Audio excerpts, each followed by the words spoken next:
ಪರಶುರಾಮ್ಗೆ ಸ್ವಾಗತ ಅಂತ ಹೇಳ್ತಾ 8ನೇ ತರಗತಿ ಸೆಕೆಂಡ್ ಲ್ಯಾಂಗ್ವೇಜ್ ಇಂಗ್ಲೀಷ್ನಲ್ಲಿ ಸೆಕೆಂಡ್ ಪ್ರೋಸ್ ಇದೆ ಸರ್ CV ರಾಮನ್ ಅಂತಕ್ಕಂಥದ್ದು. ಈ ಗದ್ಯ ಪಾಠದಲ್ಲಿರ್ತಕ್ಕಂಥ ವೊಕ್ಯಾಬ್ಯುಲರಿಯಲ್ಲಿರ್ತಕ್ಕಂಥ ಎಕ್ಸರ್ಸೈಸ್ಗಳಿಗೆ ಉತ್ತರಗಳನ್ನು ನೋಡುವ. ಸೊ ವಿಡಿಯೋನ ಲೈಕ್ ಶೇರ್ ಮತ್ತು ಸಬ್ಸ್ಕ್ರೈಬ್ ಮಾಡೋದನ್ನು ಮಾತ್ರ ಮರೆಯದಿರಿ.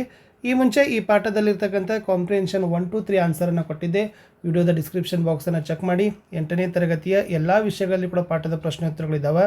ಸೊ ಜಸ್ಟ್ ನೀವು ಆಯಾ ವಿಷಯದ ಪ್ಲೇಲಿಸ್ಟ್ ಲಿಂಕನ್ನು ಹೋಗಿ ಒಂದ್ಸರಿ ನೋಡ್ಕೊಡ್ರಿ. ಸೊ ನೋಡುವ ಪಾಠದ ಪ್ರಶ್ನೋತ್ತರಗಳು. ವೊಕ್ಯಾಬ್ಯುಲರಿ ಫಸ್ಟ್ ವೊಕ್ಯಾಬ್ಯುಲರಿ ಎಕ್ಸರ್ಸೈಸ್ ಇತ್ತು fill in the blanks with the words opposite in meaning to the words underlined ಅಂತ ಇದೆ. ವೆರಿ ಈಸಿ ಅದ. ಇನ್ ಟೈಮ್ ಅಂತದ. ಸೊ ಇನ್ ಟೈಮ್ದು ಏನಾಗ್ತದೆ ಲೇಟ್ ಅಂತ ಅವ್ರು ಏನು ಮಾಡಿದರು, ಒಂದು ಎಕ್ಸಾಂಪಲನ್ನು ಕೊಟ್ಟಿದ್ದಾರೆ. ಅದೇ ಥರನಾಗಿರ್ತಕ್ಕಂಥ ಎಕ್ಸಾಂಪಲ್ ನೋಡಿ. ಬೋರೋ ಅಂತ ಇದೆ, ಲ್ಯಾಂಡ್ ಬರ್ತದೆ, ಓಲ್ಡ್ ಅಂತದ, ಹೆಂಗೆ ಬರ್ತದೆ, ಔಟ್ಸೈಡ್ ಅದ, ಇನ್ಸೈಡ್ ಈಸ್ ದಿ ಆನ್ಸರ್ ಬರಬೇಕು. ಇನ್ನು ಫೋರ್ದಲ್ಲಿ ಹ್ಯಾಪಿ ಅದ. ಸೊ ಹ್ಯಾಪಿದ ಆನ್ಸರ್ ಏನು ಬರಬೇಕಪ್ಪ ಅಂತಂದ್ರೆ ಅಪೋಸಿಟ್ ವರ್ಡ್ ಅನ್ಹ್ಯಾಪಿ. ಲೆಸ್ ಏನು ಬರಬೇಕಪ್ಪ ಅಂದ್ರೆ ಮೋರ್ ಅಂತಕ್ಕದ್ದನ್ನು ಬರಬೇಕು.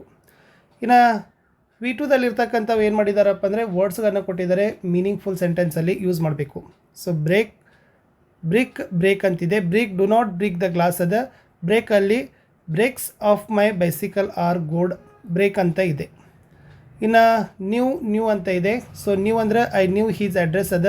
I bought a new shirt ಅಂತಕ್ಕಂಥದ್ದು ಇತ್ತು. ಇನ್ನು ಸೈಟ್ ಅದ. He has a good eye sight ಅದ. ಹಿ ಪರ್ಚೇಸ್ಡ್ ಅ ಸೈಟ್ ಅಂತಕ್ಕಂಥದ್ದು ಇತ್ತು. ಸಮ್ಮಲ್ಲಿ ಸಮ್ ಆರ್ ಬಾರ್ನ್ ಗ್ರೇಟ್ ಅದ. This some is very difficult. ಇನ್ನು ಪ್ಲೇಸಲ್ಲಿ Shakespeare's plays are very wonderful ಅದ. ಇನ್ನು my palace is a very fine place ಅಂತಕ್ಕಂಥದ್ದು ಇತ್ತು. ಇನ್ನು V3ದಲ್ಲಿನೂ ಕೂಡ ಏನು ಮಾಡಿದ್ದಾರೆ ಅಂತಂದರೆ ಕೊಟ್ಟೋಗಳನ್ನು ಪ್ರೇಸಲ್ ವರ್ಬ್ಸಿಂದ ಇಡಮ್ಸ್ಗಳಿಂದ ನೀವೇನು ಮಾಡಬೇಕು, ಮೀನಿಂಗ್ಫುಲ್ ಸೆಂಟೆನ್ಸಲ್ಲಿ ಯೂಸ್ ಮಾಡಬೇಕು. First one we usually put on cotton clothes during summer ಅಂತ ಬರಬೇಕು. ಸೆಕೆಂಡಲ್ಲಿ one day a villager come to me and asked me to read the letter. I tried my best, could not make out what the person had written ಅಂತ ಇತ್ತು. ಥರ್ಡಲ್ಲಿ great people persons have an ocean of patience, they have learn to put up with difficulties. ಫೋರ್ದಲ್ಲಿ Raju's health used to break down now and then, so he had to give up the highly paid post as accountant in an office. At first he felt like a fish out of water ಅಂತ ಬರಿಬೇಕಿತ್ತು. ಇನ್ನು people should make up their mind to fight against corruption ಅಂತಿತ್ತು. ಇನ್ನು ಬಿದಲ್ಲಿ ಏನು ಮಾಡಿದ್ದಾರೆ ಅಂತಂದರೆ ಅವುಗಳನ್ನು column A ಜೊತೆ ಬಿ ಅನ್ನು ಏನು ಮಾಡಬೇಕು, ಮ್ಯಾಚ್ ಮಾಡಿ ಮೀನಿಂಗ್ಫುಲ್ ಸೆಂಟೆನ್ಸಲ್ಲಿ ಯೂಸ್ ಮಾಡಬೇಕು. ಸೊ ನಾನು ಮಾಡಿದ್ದೀನಿ. ಬಾಯ್ ಅದ, ಬಾಯ್ಹುಡ್ ಬರಿಬೇಕು. Raman was very much interested in science from his boyhood days. Second time ada timetable ಬರಿಬೇಕು. Before you read, prepare a timetable and study. Next first ada first class. I come in first class this time. Fourth ಅಲ್ಲಿ road map ada. One should be aware of road map while traveling. ಇನ್ನು fifth ಅಲ್ಲಿ speed ಇತ್ತು, post ಆಗಬೇಕು. I send my letters through speed post. Last class ಅದ, classmate ಆಗಬೇಕು. Raju is my classmate ಅಂತ ಬರೆದ್ರೆ ಸಾಕು. ಇನ್ನು ನೆಕ್ಸ್ಟ್ ಆ ವರ್ಡ್ಗಳು ಎಷ್ಟನೇ ಪ್ಯಾರಾಗ್ರಾಫಲ್ಲಿ ಬರೆದಿದ್ದಾವೆ, ಯಾವ ಮೀನಿಂಗ್ ಕೊಡ್ತಾವೆ ಅಂತ ಕೇಳಿದರು. ಸೊ ಬೇಹುಡ್ ಅಂತ ಇದೆ. ಸೊ ಅದರಲ್ಲಿ ಪ್ಯಾರಾಗ್ರಾಫ್ 1 ಅರ್ಲಿ ಡೇಸ್ ಬರ್ತದೆ. Uncomfortable paragraph 3 fish out of water. Chance paragraph 3 opportunity. Happily paragraph 4 gladly. Not remember fifth paragraph forget. Morning food paragraph 6 breakfast ಅಂತಕ್ಕಂಥದ್ದು ಬರೀಬೇಕು. ಮನಿ ಪರ್ಮಿಟೆಡ್ ಟು ಬಿ ಅಂತಿದೆ. ಪ್ಯಾರಾಗ್ರಾಫ್ 7 ಟ್ರಾವೆಲಿಂಗ್ ಅಲೌನ್ಸ್ ಅಂತ ಬರೀಬೇಕು. Sympathy ಅದ. Paragraph 7 pity ಅಂತಕ್ಕದ್ದನ್ನು ಬರೀಬೇಕಿತ್ತು.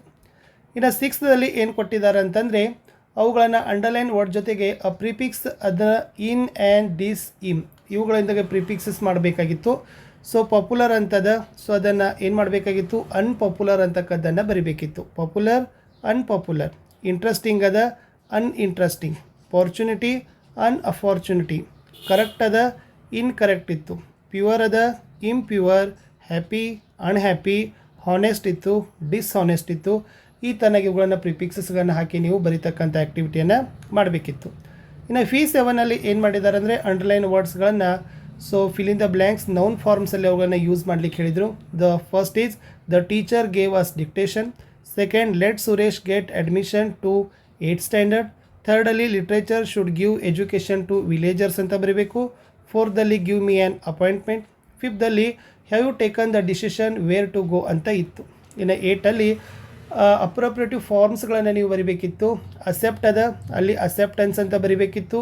Resign ಅದ, resignation ಅಂತಕ್ಕದ್ದನ್ನು ನೀವೇನು ಮಾಡಬೇಕಾಗಿತ್ತು ಫ್ರೆಂಡ್ಸ್, ಬರಿಬೇಕಿತ್ತು. ಇನ್ನು ಸೆಕೆಂಡಲ್ಲಿ ಅಟ್ಯಾಚ್ ಅದ, ಅದನ್ನು ಬರಿತಕ್ಕಂಥದ್ದು ಅಟ್ಯಾಚ್ಮೆಂಟ್ ಅಂತ. ಡಿಸ್ಕವರ್ ಅದ, ಡಿಸ್ಕವರಿ ಅಂತ ಬರಿಬೇಕು. ಆನೆಸ್ಟ್ ಅದ, ಆನೆಸ್ಟಿ ಅಂತಕ್ಕದ್ದನ್ನು ನೀವು ವರ್ಡನ್ನು ಸೇರಿಸಬೇಕು. ಇನ್ನು ಸೈನ್ಸ್ ಇದ್ದರೆ ಸೈಂಟಿಫಿಕ್ ಅದ. ಅನ್ಕನ್ವೀನಿಯೆಂಟ್ ಅದ, ಇನ್ಕನ್ವೀನಿಯನ್ಸ್ ಅಂತ ಬರಿಬೇಕು. ಇನ್ನಿದ್ದು meaning, meaningful. Examine, examination. Interesting. ಇನ್ನು ಸ್ಪೋಕನ್ ಇಂಗ್ಲೀಷಲ್ಲಿ ಒಂದೇನಾಗಿತ್ತು ಅಂದರೆ ಇಲ್ಲಿ ಲತೀಫಾ ಮತ್ತು ರಾಜ್ ನಡುವಿನ ಇರ್ತಕ್ಕಂಥ ಒಂದು ಸಂಭಾಷಣೆ ಅದ, ಅದನ್ನೇ ನೀವೇನು ಮಾಡಬೇಕಾಗಿತ್ತು, ಬರಿಬೇಕಿತ್ತು. ಸೊ ರಾಜ್ ಹೇಳ್ತಾನೆ, oh what a surprise, you are Latif aren't you. So Latif ಹೇಳ್ತಾನೆ, yes I am, but how come you are here. Raj ಹೇಳ್ತಾನೆ, Latif I have come on some official work here. ಅವಾಗ ಲತೀಫ್ ಹೇಳ್ತಾನೆ, you are a businessman, you have set up a shop haven't you ಅಂತಿತ್ತು. ಇನ್ನು ರಾಜ್ ಹೇಳ್ತಾನೆ, yes I have, well let us have coffee aren't we. So Latif ಹೇಳ್ತಾನೆ, by all means after that we can talk a lot ಕಾನ್ ಟು ಅಂತಕ್ಕಂಥದ್ದು ಇತ್ತು. ಇಷ್ಟಿತ್ತು ಸ್ನೇಹಿತರೆ ಸಿ ವಿ ರಾಮನ್ ಪಾಠದಲ್ಲಿರ್ತಕ್ಕಂಥ ವೊಕ್ಯಾಬ್ಯುಲರಿ ಮತ್ತು ಸ್ಪೋಕನ್ ಇಂಗ್ಲೀಷ್ನಲ್ಲಿರ್ತಕ್ಕಂಥ ಪ್ರಶ್ನೆಗಳಿಗೆ ಉತ್ತರಗಳನ್ನು ಕೊಟ್ಟಿದ್ದೀನಿ. ವಿಡಿಯೋನ ಲೈಕ್, ಶೇರ್ ಮತ್ತು ಸಬ್ಸ್ಕ್ರೈಬ್ ಮಾಡೋದನ್ನು ಮಾತ್ರ ಮರೆಯದಿರಿ. ಸೊ ನಾನು ಸಿಗ್ತೀನಿ ಹೊಸ ವಿಡಿಯೋದಲ್ಲಿ. ಸೊ ವಿಡಿಯೋ ವಾಚ್ ಮಾಡಿದ್ದಕ್ಕೆ ಮತ್ತೊಮ್ಮೆ ತಮ್ಮೆಲ್ಲರಿಗೂ ಕೂಡ ಧನ್ಯವಾದಗಳಂತ ಹೇಳ್ತಾ, ಭಾಳಷ್ಟು ವಿಡಿಯೋಗಳಿದ್ದಾವೆ